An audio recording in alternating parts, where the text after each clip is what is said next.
guys, this is Annette with Annette's Astrology Corner, and look at my background. Look at this. And it's stunning, right? Look at that.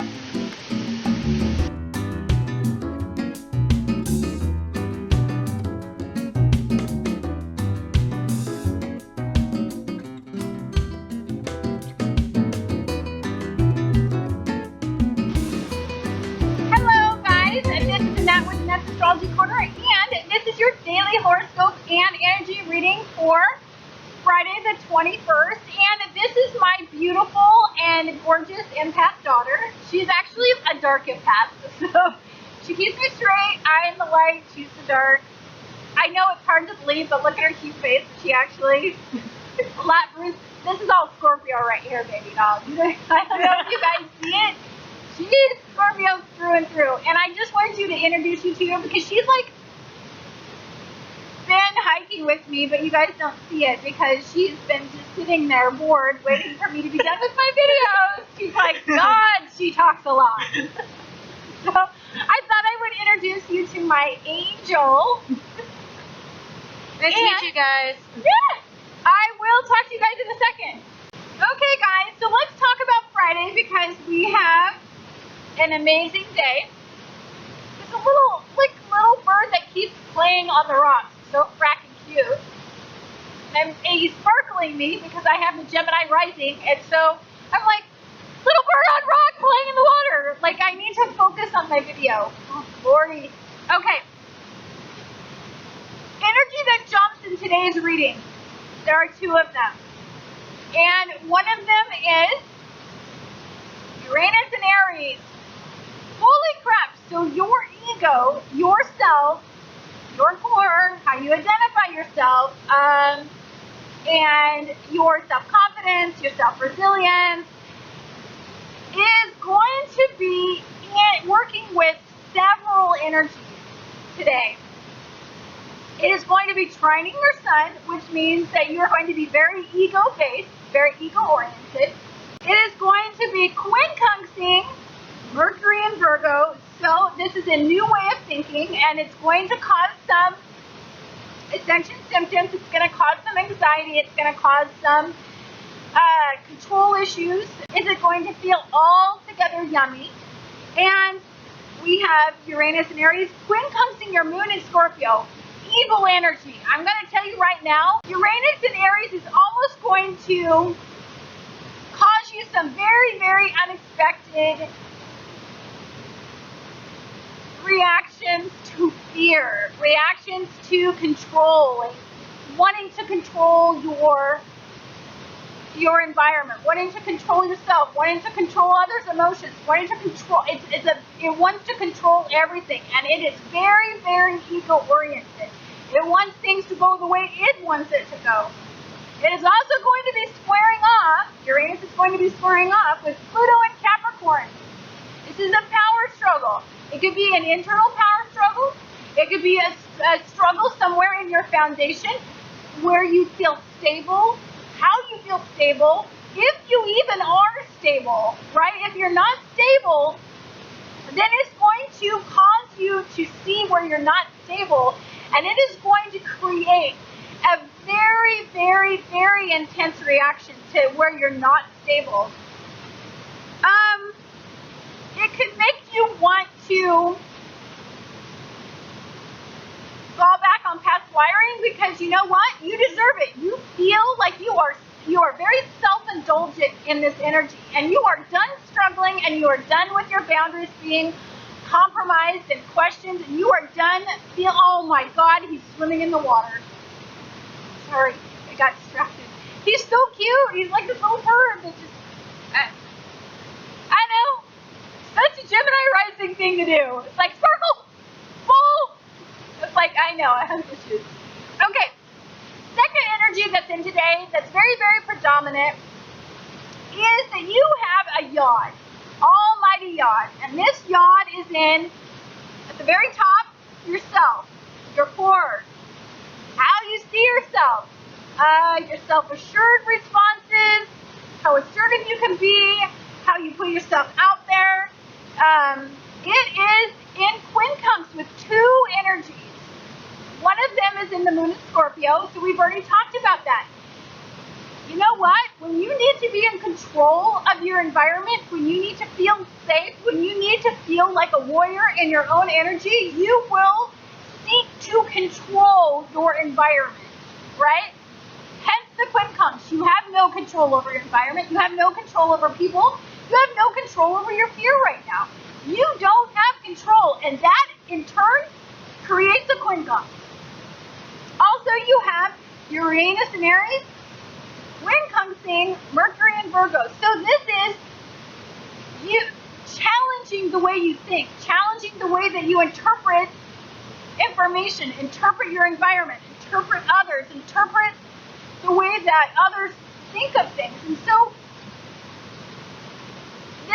this is challenging some of your boundaries, it's stretching some of your boundaries. It's causing you to experience growing pains, expansive pains, ascension symptoms. And so when people, ego-oriented people, see this stuff happening, then again, what happens is anger, aggression,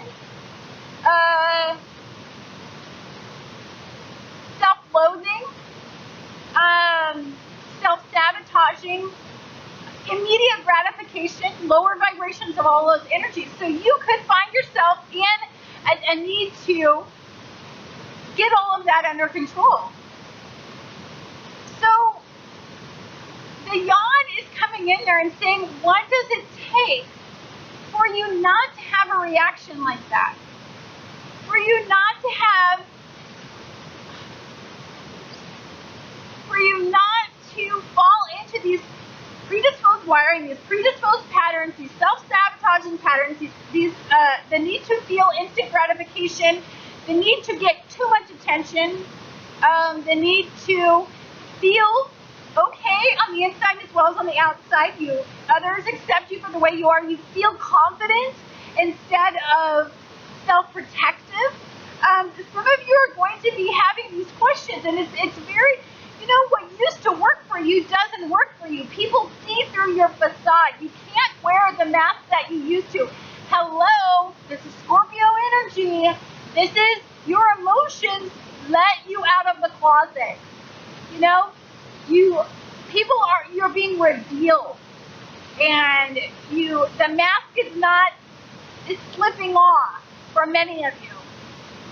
And when this happens, that moon in Scorpio squares off with Mars in Leo, makes you very passionate, makes you either passionate about running away from the energy or passionate about overcoming the energy.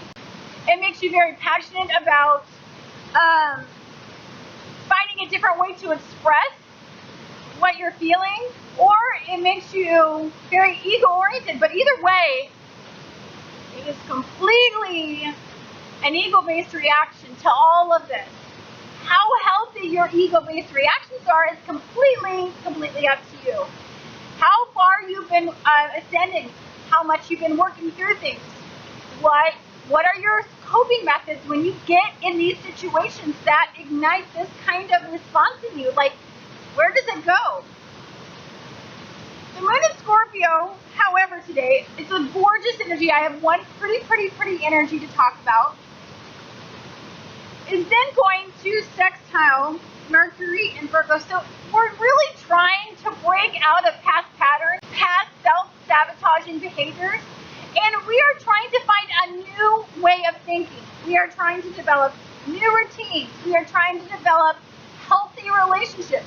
We are trying to calculate all of our past creative endeavors, or all of our past romantic relationships, or all of our past actual relationships, or even the people that we have actually shared our lives with, been very intimate with, shared our resources with. We are looking at all of that, and we need to develop look, we have positives and negatives from our past. We have positive and negative karmic relationships. We need to compile all that data, and we need to see where it is that we actually fell or where we excel. And we have all the data.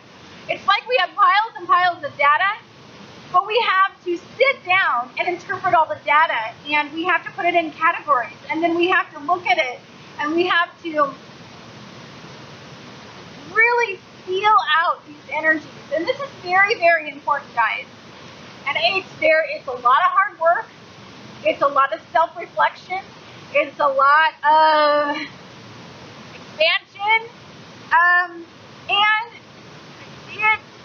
it can fall into a lot of squares in today. It can fall into quincunxes. It can make us need to check out from those reality checks, and it can lead us into past patterns. But I'm not even saying that that's entirely bad, because even if we go into these past patterns, even if we go into these points where it's just a really poor reflective point, I really am not even sad about that, because as we go into those reflection points, and as we fall into poor coping methods, and we fall into ego-based reactions, and we fall into losing our power, we have these power conflicts that we have, actually that supports some of the data that we need to change.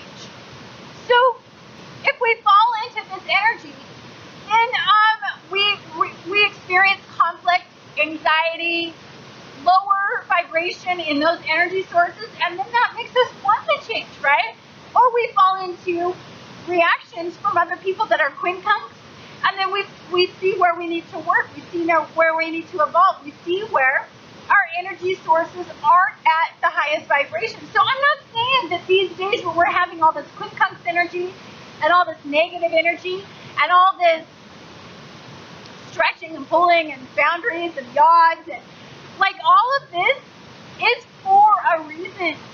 All of this is for expansion. All of this is for a new destiny, a new predisposed destiny for us as we ascend, as we let go of our earthly ties and our ties to the past and our karmic lessons and our predisposed wiring. As we let go of that and experience our ascension symptoms, we move forward, we ascend, we progress, and we become more authentic. So don't let this energy pull you back down. Even if it does, it's gorgeous, it's destined, it's meant to be. We need to have a death to our predisposed way of being. We need to have a death to that so that we can have a rebirth in a new area, right? We need to have a rebirth in clearing the slate and letting go of our karmic pulls, our past, our shackles. And we need to know that there's more than that. Look at this place where I'm at. I just want to tell you, like, look at that. I'm going to give you a little tour of where I'm at.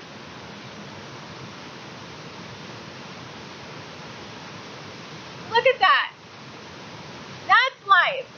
You know, that's beauty. That's pure. That's not ego-based. That's not human. That's not anything. That's just nature. You know, really allowing us to be blessed with it. And if we're out there doing self-sabotaging behaviors and self-destructive behaviors, we can't experience this. Look, I'm nobody. I'm nothing special. I'm just somebody who knows about astrology and somebody who picks up on energy and somebody who guides you and somebody who loves you enough to do it. And I feel very blessed in my life right now. I don't have a lot of money. I don't have a great place. I don't own a home. And I don't have a great car. But I have this. And this is truly all I need to be completely, deliciously fulfilled in life. And if God blesses me, or Spirit blesses me, or whomever you hold dear blesses you with something more, then you are so amazingly fortunate. And there's such a gratitude to be found in the simple, easy things of having a car to get here, hiking around, feeling energy all around me, and it's nature, and it's limitless. It's just gorgeous, gorgeous energy. Thank you so much for tuning in to Annette's Astrology Corner, and I will talk to you guys again tomorrow.